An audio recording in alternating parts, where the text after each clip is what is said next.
Namiss ko yung yung college ako sa may Moraita.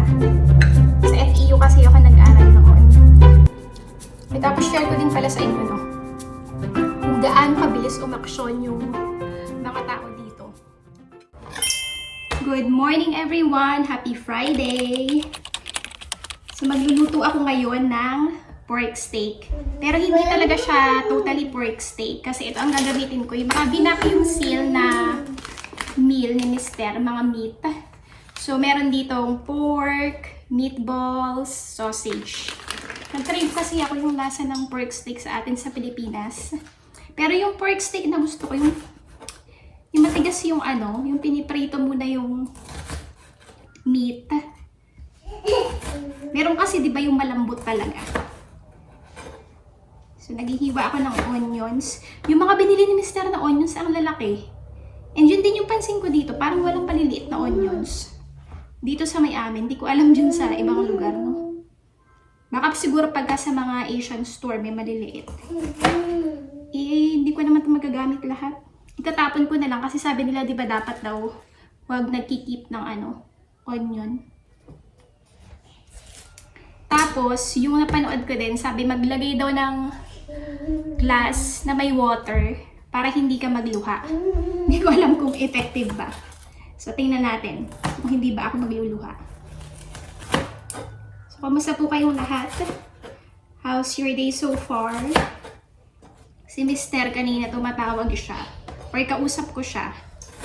Sabi niya nagkakaproblema daw sa kanyang mga load. Kaya baka hindi siya makauwi ng Sunday. So, ayun. Extend siya sa work for this week. So, start na tayo magluto, guys. Ito yung aking mga ingredients. Ano lang naman, di ba? Ang mga ingredients lang naman doon is soy sauce, calamansi, tapos yung pork, onion, and garlic. Pero dahil wala akong calamansi, ito na lang gagamitin ko, lemon juice. Mas masarap sana pagka may calamansi, no? So, lagay na ako ng oil. Pero hindi nga siya totally pork steak. Kasi iba-iba yung meat na kasama. Nag-crave nga kasi ako. Paulit-ulit no.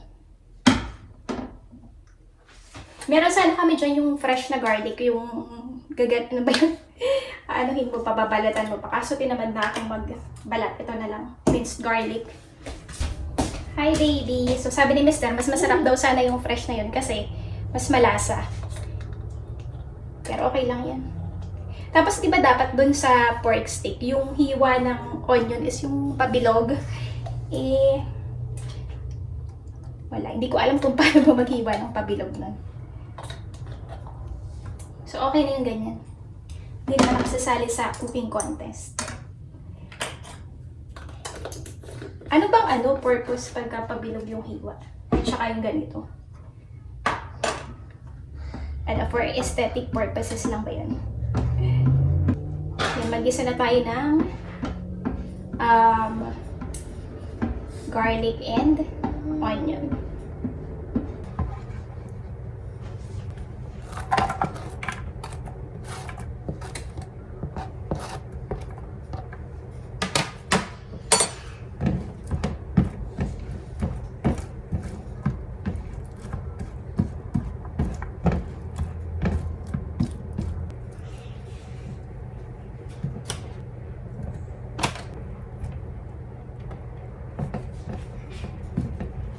So, nilagay ko siya dito. Gusto ko muna siyang yung parang maprito-prito. Pero luto na to kasi nga, binake na to ni Mister. Tapos, binakyum seal na lang yan.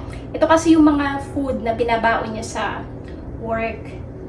Parang nagsawa na ako dun sa, ibang stir-fry na niluto niya. Yung stir-fried chicken at stir-fry na minced pork. So, ito na lang ginamit ko. Ano pala yung bistek Tagalog pala yung sinasabi ko. Kaso nga lang kasi, modified na to dahil merong sausage, merong meatballs, tsaka merong meat.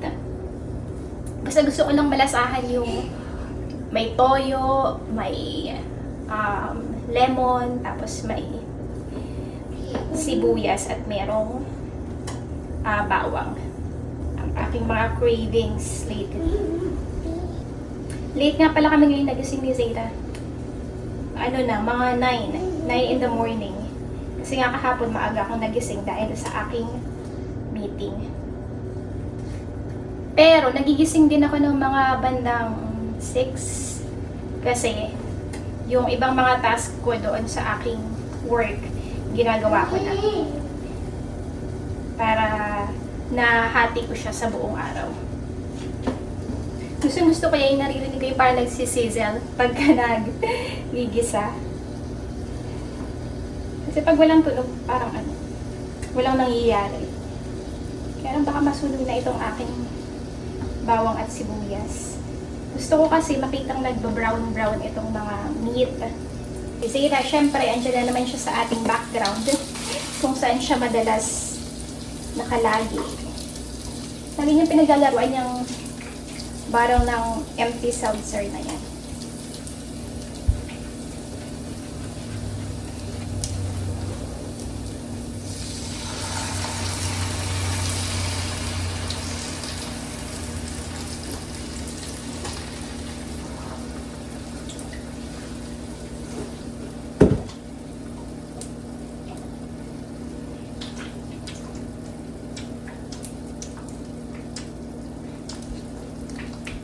Favorite niyang toy itong ano to, shape sorter.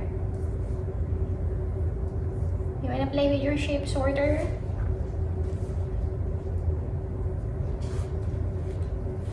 Baka kami nakaligo ng baby Zeta.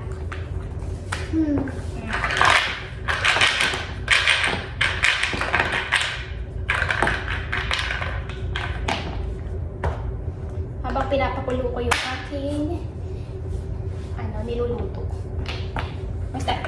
Right here? Start! Yeah, here. Good job! What's that? This one. There.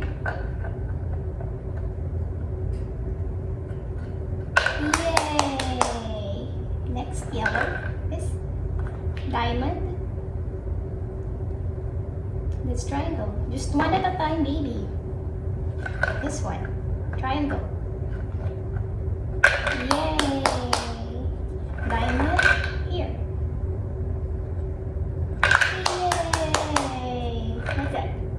And that's another shape. What's the name of that shape? Here. So nakalimutan ko, kailangan nga rin pala na ng pepper.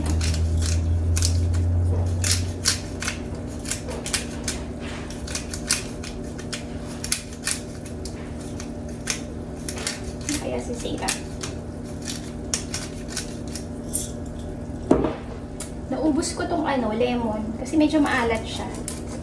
Pero di ba sabi nila para daw maayos mo yung taste kung sobrang alat niya or sobrang asim, dapat doon ko yung napanood sa Panlasang Pinoy. Tsaka meron din isang viewer ako na sinabi na pag sobrang alat, lagyan lang ng sugar. Okay lang kaya nilagyan ko ito ng sugar? Pero hindi naman siya sobrang alat. Or na-overcook na yung sibuyas. Kakaiba no? May sausage yung bistek Tagalog. At saka may meatballs. Yan. Yung sauce lang naman kasi talaga yung gusto ko na lasa. Try ko nga. Kung maalat pa din.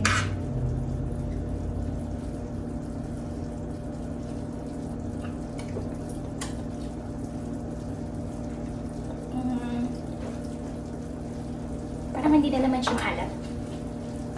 So, kain tayo guys. Ito na ang ating pork steak. Pero hindi siya mukhang pork steak. Namiss ko yung nung college ako sa may Moraita. Sa FEU kasi ako nag-aral noon. Pero yung college namin, parang independent college siya. Pero hindi ko alam kung ganun pa rin siya. Yung College of Engineering sa FEU. Ang tawag sa kanya FEU East Asia College. Combination siya ng mga engineering and computer courses. Kasi yung course ko nung college is Electronics and Communications Engineering.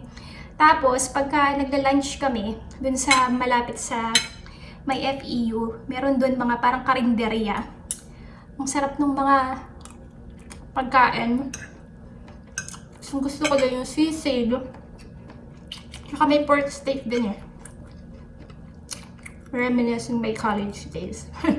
Tapos meron din dun sa likod yung iba yung tawag nila dun, Hepa Lane. Kasi hepatitis lane daw. Andun yung mga yung mga street food. Mga fish balls, calamari. Yun. Mura kasi siya.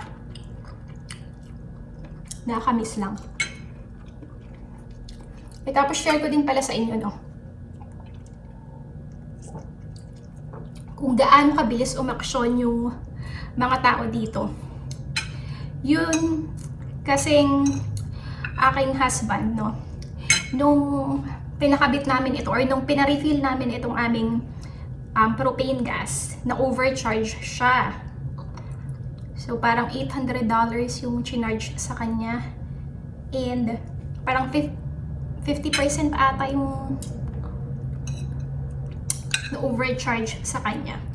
Nung sa Philippines kasi, pagka nakaka-experience ako ng ganyan, yung mga magpapa-refund ka, ang tagal bago ma-refund. Pero hindi ko alam kung ganun pa rin sa ngayon, ha. Yung kay Mister, nung tumawag siya para sabihin nga, para i-confirm kung bakit ganun kataas yung na-charge sa kanyang credit card. Ayun, sabi nila, i-correct nila and magpa-process na lang ng refund. Tapos same day, na-refund na, na-receive na niya kaagad. So, napakabilis nung action nila dito. Which is sana, ganun din sa Philippines, no?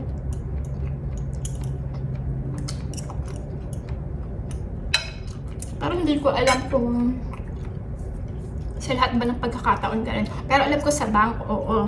Kasi diba, I worked with JP Morgan Chase. Although, sa ibang, sa ibang department. Alam ko pagka